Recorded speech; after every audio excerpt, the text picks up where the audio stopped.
نحمده ونصلي ونسلم على رسوله الكريم وخاتم النبيين وعلى آله وأزواجه وأصحابه وأتباعه أجمعين.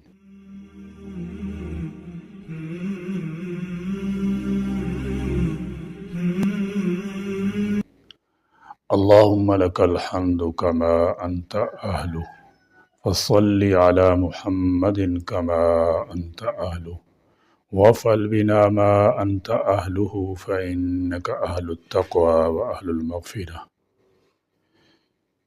سیرت مصطفیٰ صلی اللہ تعالی علیہ وسلم کا سبق سنتے وقت درود و سلام کا اہتمام کیجیے، کیونکہ اللہ تبارک و تعالیٰ کے حبیب حضرت محمد مصطفیٰ صلی اللہ تعالی وسلم کا مقام عالی انسان کے تصور سے بالا تر ہے۔ قرآن پاک میں ارشاد باری تعالیٰ ہے، اللہ اور اس کے فرشتے نبی پر درود بھیجتے ہیں، اے ایمان والو تم بھی ان پر درود و سلام بھیجو۔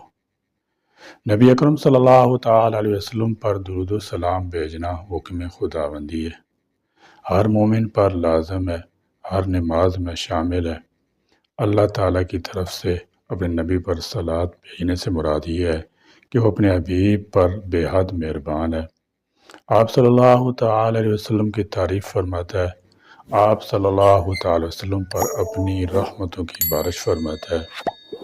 فرشتوں کی طرف سے آپ صلی اللہ تعالی وسلم پر صلوات کا مطلب یہ ہے کہ وہ آپ کے حق میں پروردگار سے دعا کرتے ہیں کہ خدا آپ صلی اللہ تعالی وسلم کے دین کو سر بلند فرمائے، آپ صلی اللہ تعالی وسلم کو مقام محمود پر پہنچائے۔ سیرت کے سبق میں ہم سفر معراج عالم برزخ کے چند عبرت انگیز حالات کے متعلق پڑھیں گے۔ معراج کے اس اہم عظیم سفر میں آپ صلی اللہ تعالی وسلم کو جنت دوزخ کے مشاہدہ کے ساتھ ساتھ مختلف گناہگاروں کے احوال بھی دکھائے گئے، جن میں سے بعض گناہگاروں کے احوال اس جذبہ سے بیان کر رہا ہوں کہ ان گناہوں سے ہم خود بھی بچیں اور دوسروں کو بھی بچنے کی ترغیب دیں۔ سفر معراج رسول اللہ صلی اللہ علیہ وسلم کے معجزات میں سے ایک عظیم الشان معجزہ ہے۔ اللہ تبارک و تعالی نے نبیوں اور رسولوں کو بطور دلیل بہت سے معجزات عطا فرمائے تھے۔ معجزہ یعنی وہ حیرت انگیز بات جو صرف نبی سے ظاہر ہو یا خرق عادت جو نبی سے صادر ہو، جس کا مطلب یہ ہے کہ جسے دیکھ کر عقل انسانی حیران اور ششدر ہو جائے۔ اللہ تعالیٰ اپنی قدرت کاملہ کے ذریعے اپنے رسولوں اور نبیوں کے ہاتھوں سے اسے ظاہر کرا دیتا ہے، جن کے کرنے سے دنیا کے لوگ عاجز ہوتے ہیں، تاکہ انہیں دیکھ کر لوگ اس نبی پر ایمان لائیں اور اسے سچا سمجھیں۔ حافظ ابن قیم اغاثۃ اللحفان میں بڑی صراحت کے ساتھ یہ بات بیان کی ہے کہ رسول اللہ صلی اللہ علیہ وسلم کے معجزات کی تعداد 1000 ہے۔ آپ صلی اللہ تعالی وسلم کے معجزات میں قرآن مجید سب سے بڑا معجزہ ہے جو قیامت تک باقی رہے گا۔ اس کے علاوہ اسراء اور معراج بھی آپ صلی اللہ تعالی وسلم کے عظیم معجزات میں سے ہیں۔ قرآن مجید میں اسراء کا نہایت صراحت کے ساتھ کیا گیا ہے، جبکہ معراج کے بارے میں اشارے موجود ہیں اور متعدد احادیث میں اس کی تفصیلات بیان کی گئی ہیں، جیسا کہ اس سے پہلے 4 سبقوں میں آپ پڑھ چکے ہیں۔ سفر معراج میں آپ کو مکہ سے بیت المقدس اور وہاں سے آسمانوں پر لے جایا گیا اور جنت جہنم کے مشاہدات کروائے گئے۔ اس میں آپ صلی اللہ تعالی وسلم کو جہاں جنت اور اس کے انواع و اقسام کی چیزیں دکھائی گئیں، وہ ہے جہنم اور اس کے عذابات سے بھی واقف کروایا گیا۔ نیز ان تمام گناہ گاروں اور مجرموں کا ان کی سزاؤں کے ساتھ مشاہدہ کروایا گیا اور بتایا گیا کہ کن کن گناہوں کے سبب انہیں یہ عبرتناک سخت سزائیں دی جا رہی ہیں۔ آپ صلی اللہ تعالی وسلم دوران سفر عالم برزخ کے جو کچھ عذابات کا مشاہدہ فرمایا، واپس آ کر اسے امت کے سامنے بطور عبرت نصیحت کے ساتھ پیش فرمایا، تاکہ امت کے لیے ان گناہوں سے دور رہ کر آخرت کے عذاب سے بچنا آسان ہو جائے۔ ان میں سے چند یہ ہیں۔ نمبر 1، عالم برزخ کا مشاہدہ کرتے ہوئے آپ صلی اللہ علیہ وسلم کی نظر ایک ایسی جماعت پر پڑی جن کے سر نہایت وزنی پتھروں سے کچلے جا رہے تھے۔ اس لرزہ خیز منظر کو دیکھ کر آپ صلی اللہ علیہ وسلم نے جبرائیل امین سے پوچھا یہ کون لوگ ہیں اور انہیں اس طرح کیوں سزا دی جا رہی ہے؟ تو انہوں نے جواب دیا کہ یہ وہ لوگ ہیں جو نماز پنجگانے کی ادائیگی میں سستی کرتے تھے، یعنی یہ وہ بدبخت ہیں جن کے کانوں میں مؤذن کی آواز پہنچنے کے بعد بھی یہ مسجد طرف قدم نہیں بڑھاتے تھے، اپنے سر اور اپنی جبین کو خدا کے حضور جھکاتے نہیں تھے۔ جن کے سر خدا کے حضور جھکتے نہیں ہیں وہ پتھروں سے کچلے جانے ہی کے لائق ہیں۔ نماز وہ عظیم الشان تحفہ خدا بندی ہے جو امت محمدیہ کو معراج کی مبارک موقع پر عطا کیا گیا۔ دیگر فرائض و عبادات میں نماز کو ایک امتیازی مقام حاصل ہے۔ وجہ ظاہر ہے کہ دیگر عبادات کا حکم فرش پر دیا گیا ہے اور نماز کا حکم عرش پر بلا کر دیا گیا ہے۔ آپ صلی اللہ تعالی وسلم نے نماز کو امت کی معراج سے تعبیر فرمایا۔ نماز دین کا عظیم شعار اور اہل ایمان کا امتیازی نشان ہے۔ نماز تعلق باللہ کا بہترین ذریعہ اور تقرب الہی کا نہایت سہل نسخہ ہے۔ نماز ایمان اور کفر درمیان حد فاصل ہے۔ آخرت میں تجلیات ربانی کے جو نظارے اہل ایمان کو نصیب ہوں گے، نماز ان کی استعداد اور صلاحیت پیدا کرنے کا خاص ذریعہ ہے۔ آپ صلی اللہ تعالی وسلم نے نماز کو اپنی پسندیدہ اور محبوب ترین چیزوں میں سے ایک قرار دیا ہے اور تارک نماز کو اپنی جماعت یعنی اسلام سے خارج قرار دیا گیا ہے۔ افسوس کہ اس قدر محبوب اور محترم بشان عبادت کو امت کا ایک بڑا طبقہ معمولی سمجھ رہا ہے۔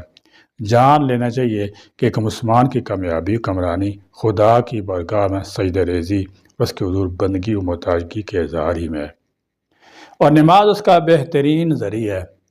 ایمان لانے کے بعد نماز تمام تر فرائض میں نہایت اہم اور اعظم ہے۔ نماز اسلام کے 5 ستونوں میں سے ایک اہم ستون ہے۔ بدنی عبادتوں میں سب سے افضل عبادت ہے۔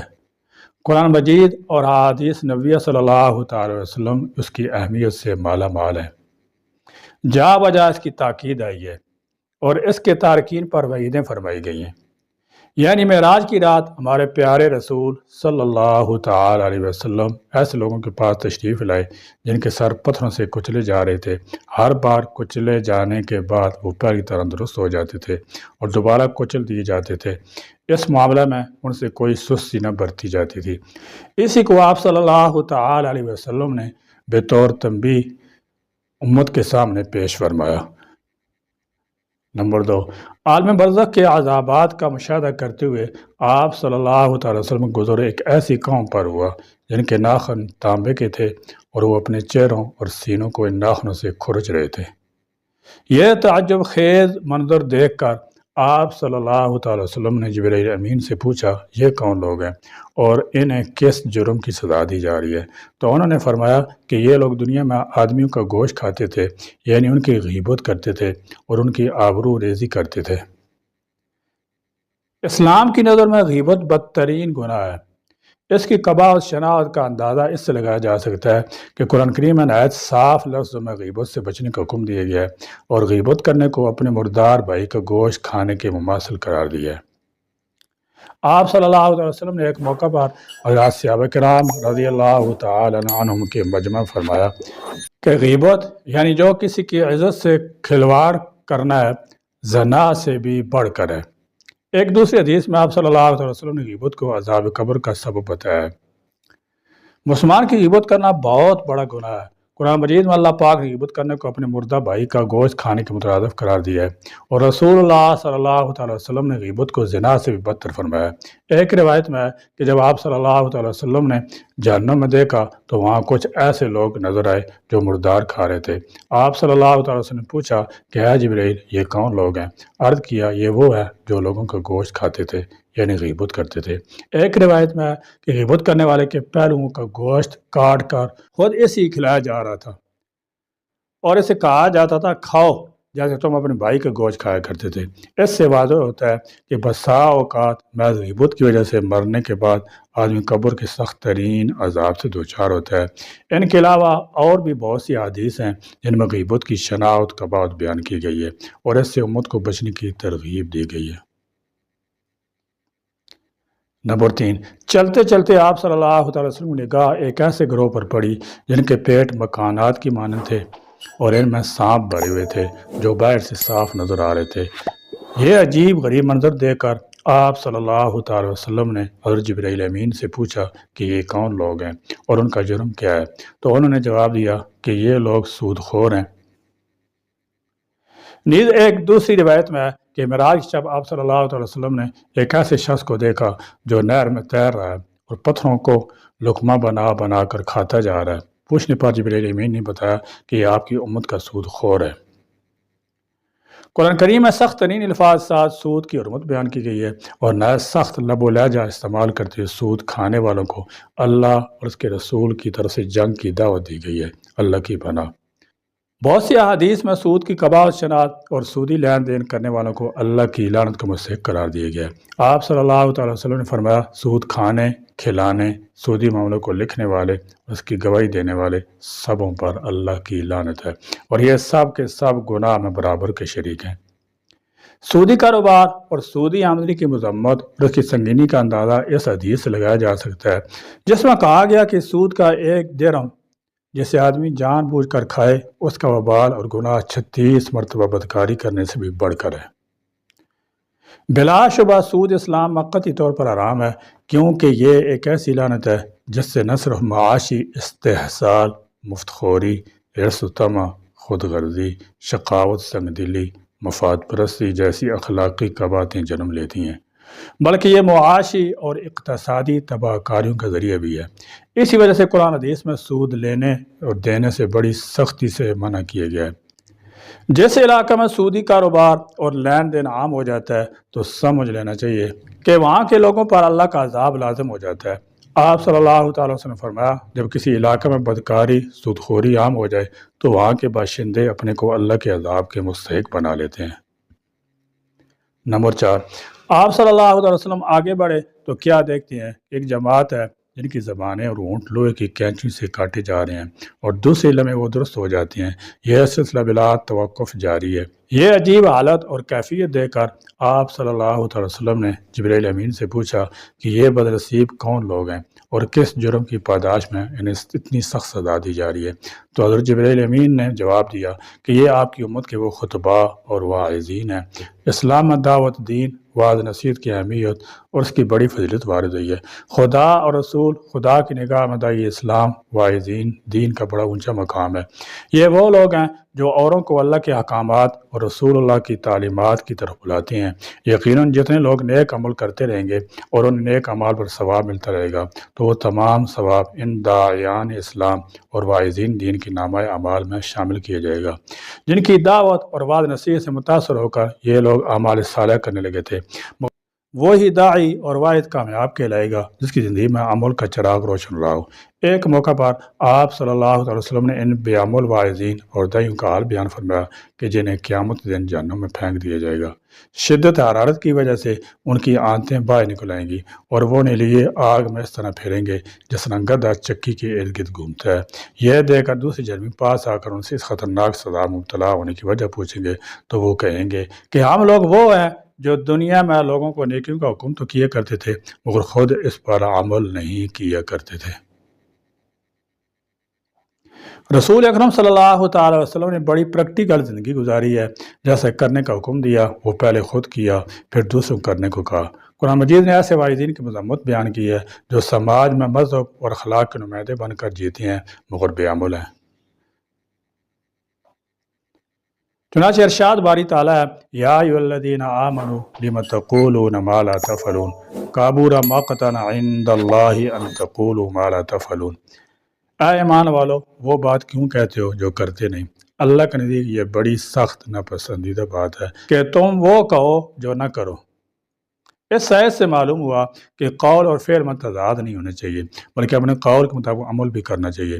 یاد رہے کہ اس تضاد کی بہت سی صورتیں ہیں، جیسے لوگوں کو اچھی باتیں بتانا لیکن خود ان پر عمل نہ کرنا، یا کسی سے وعدہ کرنا اور اس وقت یہ خیال کرنا کہ میں یہ کام کروں گا ہی نہیں، صرف زبانی وعدہ کر لیتا ہوں وغیرہ۔ یعنی ایک بات کہہ دیتا ہوں لیکن پوری نہیں کروں گا۔ احادیث میں ان چیزوں کی خاص طور پر شدید مذمت اور وعید بیان کی گئی ہے۔ چنانچہ جو لوگوں کو نیکی کی دعوت دیتے ہیں اور خود برائیوں میں مبتلا رہتے ہیں، ان کے بارے میں حضرت اسامہ رضی اللہ تعالی عنہ روایت ہے، رسول اللہ صلی اللہ تعالی وسلم نے ارشاد فرمایا، قیامت کے دن ایک شخص کو لایا جائے گا، پھر اسے دوزخ میں ڈال دیا جائے گا، اس کی انتڑیاں دوزخ میں بکھر جائیں گی اور وہ اس طرح گردش کر رہا ہوگا جس طرح چکی کے گرد گدھا گردش کرتا ہے۔ جہنمی اس کی گرد جمع ہو کر اسے کہیں گے، اے فلاں کیا بات ہے، تم تو ہم کو نیکی کی دعوت دیتے تھے، برائی سے منع کرتے تھے۔ وہ کہے گا، میں تم کو نیکی کی دعوت دیتا تھا لیکن خود نیک کام نہیں کرتا تھا، اور میں تم کو برائی سے روکتا تھا مگر خود برے کام کرتا تھا۔ آپ صلی اللہ تعالی وسلم نے بھی جہنم میں ان واعظین کے معاملات کو بیان کیا۔ فرماتے ہیں کہ معراج کی رات کچھ لوگوں کے پاس آیا تو دیکھا کہ ان کے اونٹ آگ کینچو سے کاٹے جا رہے ہیں اور ہر بار کاٹنے کے بعد درست ہو جاتے ہیں۔ آپ صلی اللہ تعالی وسلم کے پوچھنے پر بتایا گیا کہ یہ آپ کی امت کے خطبہ ہے، یہ اپنے کہنے پر عمل نہیں کیے کرتے تھے اور کتاب اللہ پڑھتے تھے لیکن اس پر عمل نہیں کرتے تھے۔ اللہ تعالی ہم سب کو اس طرح کی رسوائی سے بچائے۔ نمبر 5، واعظین بے عمل کی سزاؤں کا مشاہدہ کرنے کے بعد آپ صلی اللہ تعالی وسلم گزر ایک ایسی قوم پر ہوا جن کی شرمگاہوں پر آگے اور پیچھے چیتھڑے لپٹے ہوئے تھے، اور یہ لوگ اونٹ اور بیل کی طرح چر رہے تھے اور زرعی زقوم یعنی جہنم کی انتہائی کڑوی بدبودار غذائیں کھاتے جا رہے تھے۔ ان لوگوں کا حال ملاحظہ فرمانے کے بعد آپ صلی اللہ علیہ وسلم نے جبریل امین سے ان کی بابت پوچھا تو انہوں نے بتایا کہ یہ وہ لوگ ہیں جو اپنے مالوں کی زکوٰۃ نہیں دیا کرتے تھے۔ زکوٰۃ اسلام کا وہ بنیادی اور اہم ترین رکن ہے کہ جس پر ایمان لانا ہر صاحب ایمان کے لیے ضروری ہے۔ زکوٰۃ کا منکر کافر، اس کا ادا نہ کرنے والا فاسق و فاجر ہے۔ زکوٰۃ نہ دینے والے کے بارے میں قرآن کریم احادیث مبارکہ میں نہایت سخت وعیدیں بیان کی گئی ہیں۔ قرآن کریم میں کہ جنہیں اللہ نے دنیا میں مال و دولت سے نوازا پھر بھی وہ مال کی زکوٰۃ نہیں نکالتے تو قیامت کے دن ایسے لوگوں کا انجام نہایت برا ہوگا کہ اسی مال کو ان کے گلے کا توق بنا کر سزا دی جائے گی، جیسے کہ فرمایا سَيُطَوَّقُونَ مَا بَخِلُوا بِهِ يَوْمَ الْقِيَامَةِ۔ آپ صلی اللہ تعالیٰ وسلم نے فرمایا کہ جس شخص کو اللہ نے دولت عطا فرمائی پھر اس نے اس کی زکوٰۃ نہیں ادا کی تو وہ دولت قیامت کے دن اس کے سامنے زہریلے ناگ سانپ کی شکل میں آئے گی، جس کے انتہائی زہریلے پان کی وجہ سے اس کے سر کے بال جھڑ جائیں گے اور اس کی آنکھوں کے اوپر 2 سفید نقطے ہوں گے جو انتہائی زہریلے پن کی علامت ہے۔ پھر وہ سانپ اس بخیل زکوٰۃ نہ دینے والے کے گلے کا توق بن جائے گا، وہ ان کے دونوں جبڑے پکڑے گا اور کہے گا، میں تیری دولت ہوں، میں تیرا خزانہ ہوں۔ زکوٰۃ کی ادائیگی مال کی پاکیزگی اور حفاظت کا سبب ہے۔ آپ صلی اللہ تعالی وسلم نے فرمایا، جس مال کی زکوٰۃ نہ نکالی جائے وہ بقیہ مال کی ہلاکت و تباہی کا ذریعہ بن جاتی ہے۔ یعنی زکوٰۃ نہ دینے کی نحوست پورے مال کو لے کر ڈوب جاتی ہے، بعد میں آدمی صرف ہاتھ ملتے ہی رہ جاتا ہے۔ مالداروں کو چاہیے کہ وہ زکوٰۃ کی ادائیگی میں ٹال مٹول سے کام نہ لیں۔ بعض مالدار وہ ہیں جو زکوٰۃ دینے سے گریز کرتے ہیں تو بعض ادا کرنے بے احتیاطی کی مظاہرہ کرتے ہیں۔ خدا کی بارگاہ میں یہ دونوں بھی مجرم ہیں۔ نمبر 6، عالم برزخ کا مشاہدہ کرتے ہوئے جب آپ صلی اللہ تعالی وسلم کچھ دور چلے تو کیا دیکھتے ہیں کہ کچھ مرد خواتین ہیں جن کے سامنے ایک ہانڈی میں پکا ہوا اور ایک ہانڈی میں کچا سڑا ہوا گوشت رکھا ہے، اور یہ بدعقل پکا ہوا طیب گوشت چھوڑ کر کچا سڑا ہوا گوشت کھا رہے ہیں۔ آپ صلی اللہ تعالی وسلم نے ان کی عقلوں پر اظہار افسوس کرتے ہوئے جبریل امین سے پوچھا کہ یہ کون ہے اور ان کا معاملہ کیا ہے، تو انہوں نے بتایا کہ یہ وہ لوگ ہیں جن کے پاس حلال پاکیزہ بیویاں موجود ہیں مگر پھر بھی یہ زانیہ اور فحش عورتوں کے ساتھ شباشی کر رہے تھے، یا وہ عورتیں ہیں جن کے پاس حلال طیب شوہر ہیں پھر بھی یہ زانی بد کردار مردوں کے ساتھ رات گزارنے میں مصروف ہیں۔ وہ عورتیں جو زنا کرتی ہیں اور اولاد کو قتل کر دیتی ہیں، انہیں اس حال میں دیکھا کہ ان میں سے کچھ چھاتیوں سے اور کچھ پاؤں سے لٹکی ہوئی ہیں۔ بدکاری یعنی زنا کرنے والے مردوں عورتوں کو اس حال میں بھی دیکھا کہ سانپوں اور بچھوؤں کے ساتھ قید ہیں اور وہ ان کو ڈس رہے ہیں۔ بچھو اپنے ڈنکوں سے انہیں ذلیل کر رہے ہیں اور ہر ڈنک میں زہر کی ایک تھیلی ہے، وہ جسے بھی کاٹتے ہیں اس کے جسم میں زہریلی تھیلی انڈیل دیتے ہیں۔ ان کی شرمگاہوں سے پیپ بہتا ہے جس کی بدبو سے جہنمی چیختے چلاتے ہیں۔ اسلام میں شرم و حیا کی بڑی اہمیت ہے، بلکہ اسلام ہی نے شرم و حیا کو ایمان کے لازمی جز اور اس کا اہم حصہ قرار دیا ہے۔ اسلام نے بے حیائی برے کاموں سے بچنے کا نہ صرف حکم دیا ہے بلکہ قدم قدم پر اس کی مذمت برائی بیان کی ہے۔ قرآن کریم میں فرمایا گیا وَلَا تَقْرَبُوا الزِّنَا إِنَّهُ كَانَ فَاحِشَةً وَسَاءَ سَبِيلًا، اور زنا کے پاس نہ جانا کیونکہ وہ بے حیائی برائی کا راستہ ہے۔ آپ صلی اللہ تعالی وسلم گناہوں سے بچنے اور اپنی شرمگاہوں کی حفاظت کرنے پر آخرت میں انعام اور جنت میں داخلے کی خوشخبری سنائی ہے۔ ارشاد فرمایا جو شخص مجھے زبان اور شرمگاہ کی حفاظت کی ضمانت دے میں اس کو جنت کی ضمانت دیتا ہوں۔ آج ہر طرف بے حیائی بے شرمی کا دور دورہ ہے۔ غیروں کو طرز عمل اختیار کرتے ہوئے مسلمان بے حیائی بے شرمی کے راستے پر چل پڑے ہیں۔ بے حجابی بے پردگی عزت دار لوگوں کا نشان بن چکی ہے۔ تہذیب جدید کی لعنت نے اچھے کو اندھا بنا دیا ہے، جس کا نتیجہ ہے کہ آج ہر طرف ایک طوفان بدتمیزی برپا ہے۔ حضور اکرم صلی اللہ تعالی وسلم شرم و حیا کو ایمان کا جز لازم کہا ہے، اور ہم بھی اسی لعنت میں گرفتار ہو کر خدا کے عذاب کا طوق اپنے گلے میں ڈال رہے ہیں۔ جب کوئی قوم حد سے تجاوز کرتی ہے تو اللہ تعالیٰ اس کو آخرت سے پہلے دنیا میں بھی عذاب کا مزہ چکھا دیتا ہے۔ نمبر 7، ہر سمجھدار بندہ اس بات سے ایگری کرے گا جب قرآن کریم نے ماں باپ کو اف تک کہنے سے منع کیا ہے تو معاذ اللہ ان پر ہاتھ اٹھانا یا گالیاں دینا یا زبان درازی کرنا کتنا سخت عمل ہوگا۔ معراج کی رات نبی کے سردار نبی کریم صلی اللہ علیہ وسلم نے دوزخ میں کچھ ایسے لوگ بھی دیکھے جو آگ کی شاخوں سے لٹکے ہوئے ہیں۔ آپ صلی اللہ علیہ وسلم نے پوچھا اے جبرائیل یہ کون لوگ ہیں؟ عرض کیا یہ وہ لوگ ہیں جو دنیا میں اپنے والدین کو گالیاں دیتے تھے۔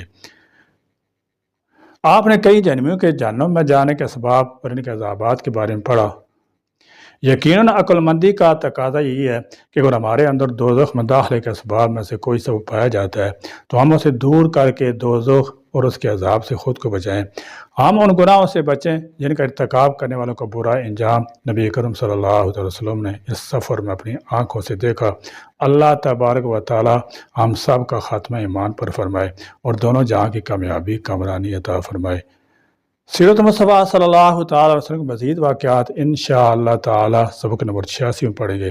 اللہ تعالیٰ میں آپ صلی اللہ تعالی وسلم سیرت مطالعہ پڑھنے اور اس پر عمل پیرا ہونے کی توفیق بخشے۔ آمین۔ وآخر دعوانا الحمدللہ رب العالمین۔